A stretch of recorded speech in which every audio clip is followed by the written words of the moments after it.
في حاجات بتتحكم فيك، بتختار لك ايه تشوفه وبتقول لك تشتري ايه، وبتخلي الصح شكله غلط وانت فاكر انك حر. تعال اقول لك على 3 مصطلحات لو فهمتهم مش هتضحك عليك تاني بسهولة.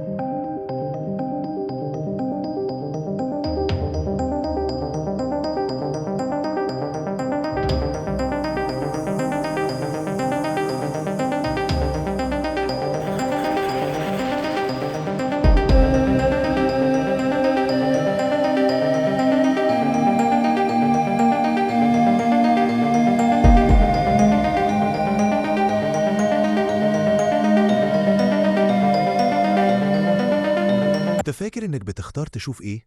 فاكر انك بتشتري الحاجات اللي بتحبها؟ او حتى بتتأثر بالحاجة اللي تستاهل تتأثر بيها؟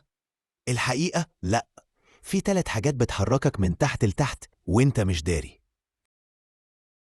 أول حاجة الخوارزميات أو algorithms. الخوارزميات دي مش مجرد أكواد، دي عقل إلكتروني قاعد بيراقبك. وقفت على فيديو كام ثانية زيادة تم تسجيلها، عملت سبسكرايب لقناة أو لايك لحاجة، حلو قوي نسجل ده كمان. ودي على فكرة فرصة لطيفة تعمل لايك انت كمان دلوقتي بما اننا بنتكلم في الموضوع.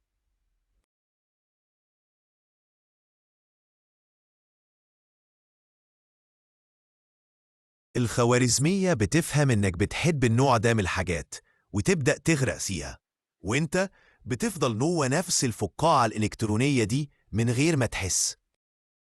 الحاجة التانية العرض والطلب. الناس كلها جريت تشتري حاجة، خلاص سعرها هيولع. المنتج بقى موجود كتير، السعر بينزل. الاقتصاد ماشي بقانون بسيط، العرض والطلب. والمثير إن المحتوى على السوشيال ميديا بقى بيتباع ويتسعر بنفس المنطق. ومناسبة الكلام ده، احنا العرض بتاعنا هو اننا نفضل نقدم لك محتوى يعجبك دايما، والطلب انك تعمل لينا متابعة ولايك دلوقتي. اخر حاجة معانا هي التطبيع النفسي. اول مرة تشوف حاجة صادمة بتقول دي كارثة، تاني مرة بتتضايق شوية، تالت مرة بقت حاجة عادية جدا. وده اسمه التطبيع النفسي. الدماغ بتتعود، ولما تتعود على الغلط بتشوفه عادي. طب وده كله ايه علاقته ببعض؟